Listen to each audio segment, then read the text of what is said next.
I'm Rachel Steele with KPFT's Local Voices. With me today is Dr. Jessica Stroupe, who has a lot of great tips about how you can care for your pets during the COVID-19 pandemic. Thank you so much for being with me today, Jessica. Thanks for having me, Rachel. First, now there's rumors around that you guys are shut down because of the COVID-19 outbreak. How are you handling patients during this time? Well, we are not shut down per se. We are still providing services for our patients. However, like a lot of veterinary clinics in the area, we have shut down to curbside, or a fancier word I like to use, concierge service, as far as our companion animal appointments. So what we're doing is people are pulling up to the clinic, and then they can call the office or knock on the door, and then we come out and retrieve their pet, go inside and do whatever needs to be done and bring them back out to them. They can also, instead of waiting in the parking lot, they can run errands or drop them off is another option. A week or so ago, another change we made is we also quit seeing preventative vaccination appointments and also quit seeing doing elective surgeries like spays and neuters. The reason behind that, the main reason, is to preserve our medical supplies for sick patients or emergency surgeries that we need to do. The other reason is just to reduce that exposure that much more with my staff and other clients. But we are still seeing, emergency small animal during the day, urgent care, sick appointments, companion animal appointments. And as far as our large animal services, we're still full service on that as far as preventative herd health, emergency calls, just because, those services are done outside, so it's a little lower risk for us to do that. So we're still full service on the large animal side. Absolutely. Now, I have a question for you. There have been rumors swirling around that you can catch the coronavirus from your pet, your dog or your cat. Is this true? So that's a really good question, Rachel, and this is a question I have actually received a lot in the past few weeks, and the answer is no. So as an explanation, many of us know that the COVID-19 outbreak originated in a live animal market in Wuhan, China. But at this time, the exact source of COVID-19 is unknown. There's rumors that it came from a bat, but really they don't know the exact source, and they're still trying to investigate it. Now, SARS, many people remember the SARS outbreak that occurred, I believe, in the early 2000s, is an example of a coronavirus that originated in animals and spread to people. And they suspect that this is how COVID-19 originated, but it is now spreading human to human. And while the original source of COVID-19 is unknown, at this time, good news, there is no evidence that companion animals, including pets, can spread COVID-19 or that they could be a source of infection in the United States. Now, as kind of a background, coronaviruses are a large family of viruses that share a similar shape. And some cause illness in people and others cause illness in certain types of animals. And there are coronaviruses that affect cattle. There are coronaviruses that affect dogs. And of course, there's the current COVID-19 pandemic that's occurring in humans. However, all of these viruses are very different. And while one thing that's important to know is even though, companion animals aren't considered a source of COVID-19, you could still indirectly become infected from your pets. And how this occurs is COVID-19 is primarily spread from person to person with respiratory droplets. But you can also be infected by contaminated surfaces. So essentially your pet could serve as a contaminated surface, or what we call a fomite. So if an infected person coughed on an animal and, got those respiratory droplets or on the animal, and then another person petted or held that animal, or like in our case, if they coughed on their animal, brought their animal into the office and we handled it and then touched our nose, mouth, or eyes, then we could become infected. So indirectly, it is possible to become infected from your pet like any other contaminated surface, but they don't actually spread the virus in the classic way, if that makes sense. Okay, so no going to the dog park, no letting anybody pet your dog or cat, and if they do, and they've been exposed or a risk factor for COVID-19, you need to wash your pet, you need to give them a bath. Yeah. Yeah, and like the general CDC guidelines, if you have flu-like symptoms, you're going to be avoiding public areas anyway. You're going to be avoiding other people. Obviously, it's a good idea to wash your hands frequently. Another question kind of along these lines that I've also received from a few different people is questions regarding the efficacy of using vaccines intended to vaccinate cattle for coronavirus or dogs for coronavirus against COVID-19. I've seen posts on social media and people have asked me if they can vaccinate themselves with these animal vaccines.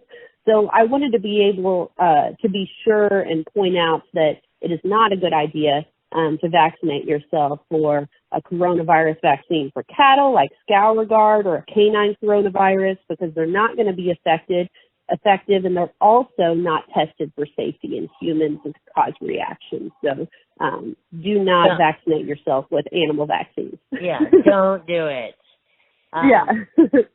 Another question. Is it safe to walk your dog on the sidewalk during this pandemic? I've seen some people getting out and getting some fresh air.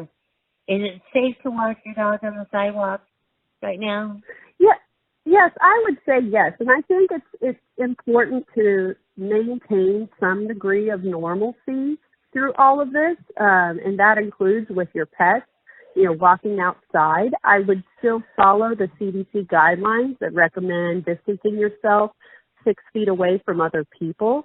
The challenge could be, this isn't our situation necessarily in our community, but if you are in a highly populous area, this might not be possible in walking your dog outside if you're on sidewalks, etc. However, in our community, that's not typically an issue. If you want to take additional precautions and wear a mask, you can do so. And if you have fever or flu-like symptoms, I would recommend avoiding walking your dog outside of your property, of course, and definitely wearing a mask. All right.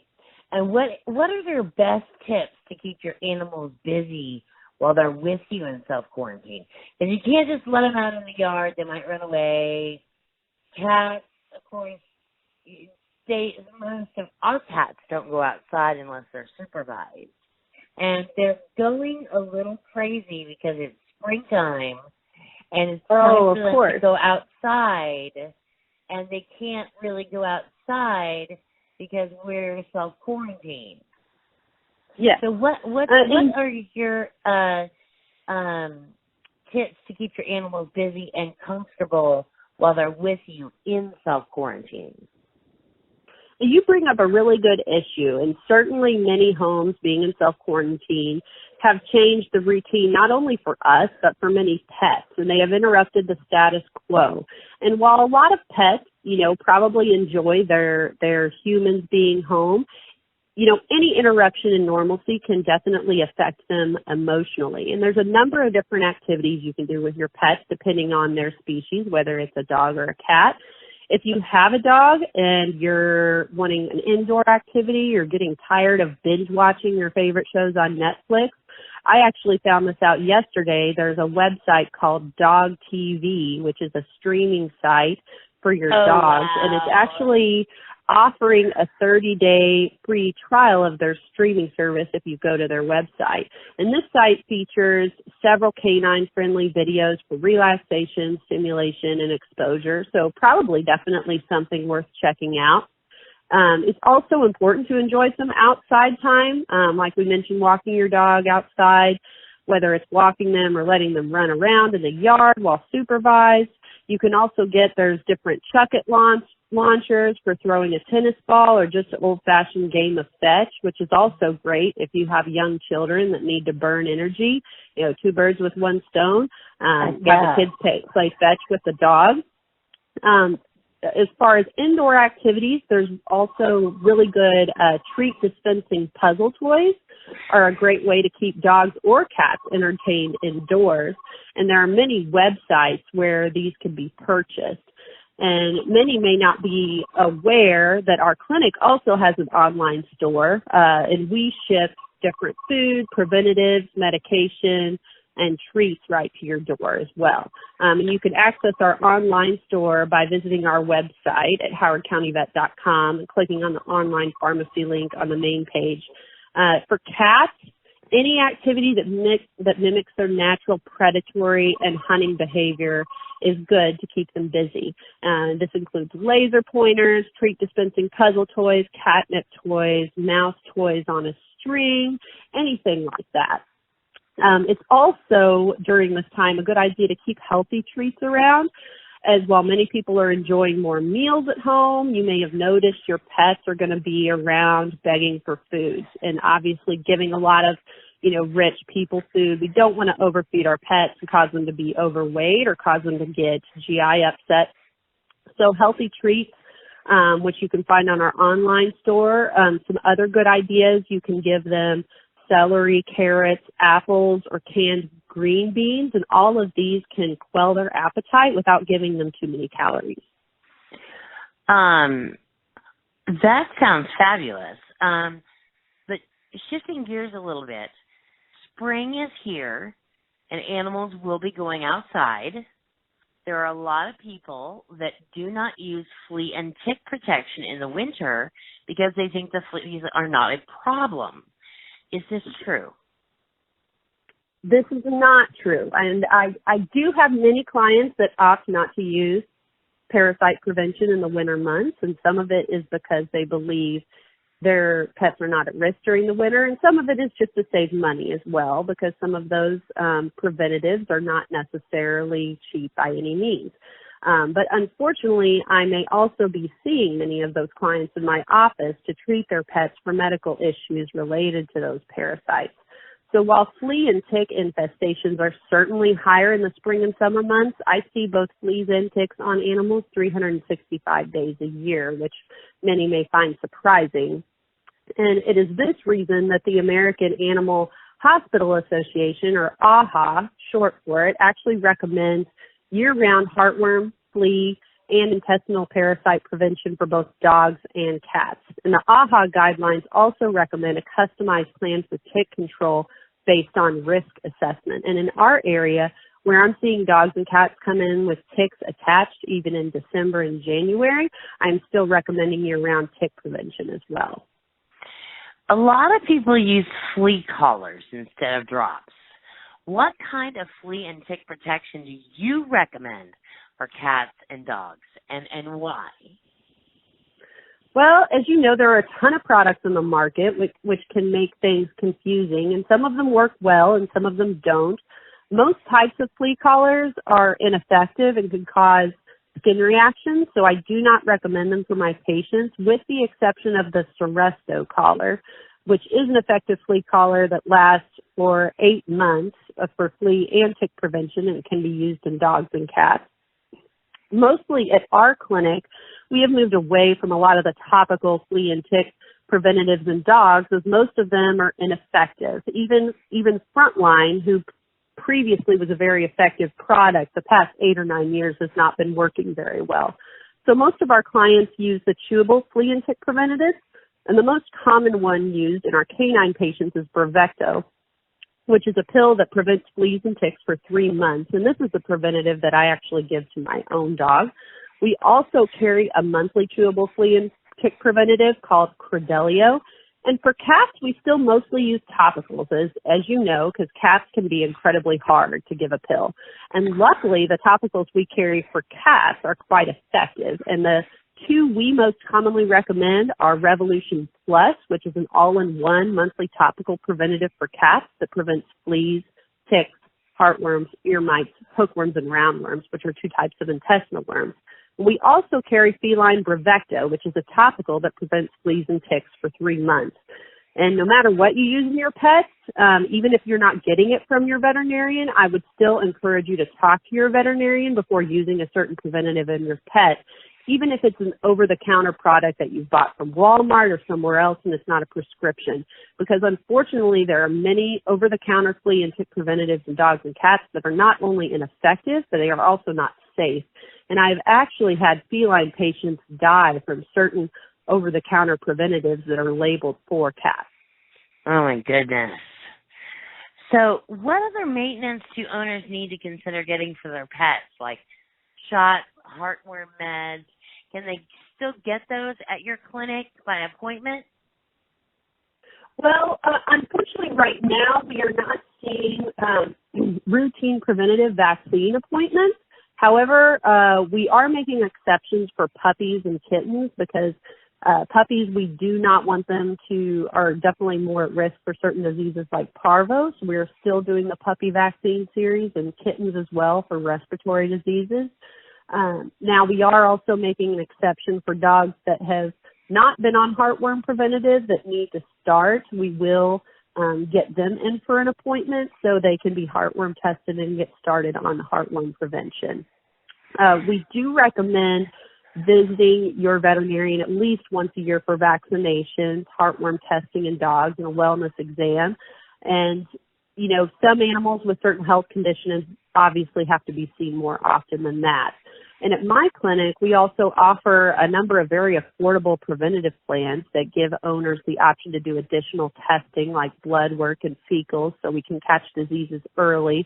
And I also highly recommend having your dogs on heartworm prevention. Recent studies actually show that nationwide there has been a 21% increase in heartworms. And we have definitely seen that at my clinic. We diagnose and treat more and more dogs every year. And considering you can purchase heartworm preventatives for 10 years for the cost of heartworm treatment, it is very worthwhile to do. And we offer a monthly heartworm preventative pill called the Interceptor Plus. Your dog just has to be heartworm tested once a year to start the heartworm prevention. And we also have many patients that come in every 6 months for the ProHeart 6, which is an injection that prevents heartworms and some intestinal worms for 6 months. So instead of giving a pill once a month, they can come in for an injection every 6 months. Wow, that is a lot of options there. Now, yeah, we try to be flexible, and like, you know, for example, for me, I actually switched my own personal dog to the ProHeart 6, which is the injectable 6 months, because if you're like me, you've got a young family, you've got kids in the house, and it's just hard to remember to give a pill every single month, it's a really good option. Right. What about microchipping your pets? What is the process and the cost of this? So microchipping is an important and inexpensive tool that can be used to reunite pet owners with pets in the event that they get lost. At my clinic, it costs $40, and the process is really simple. The microchip is like a small little object about the size of a grain of rice that's injected with a needle under the skin, close to where the shoulder blades are located. And the pet may feel a little bit discomfort for a few seconds. Again, this is a needle, and it's a little bit large bore needle, but this procedure can be done in just a few minutes in the office. It's very simple.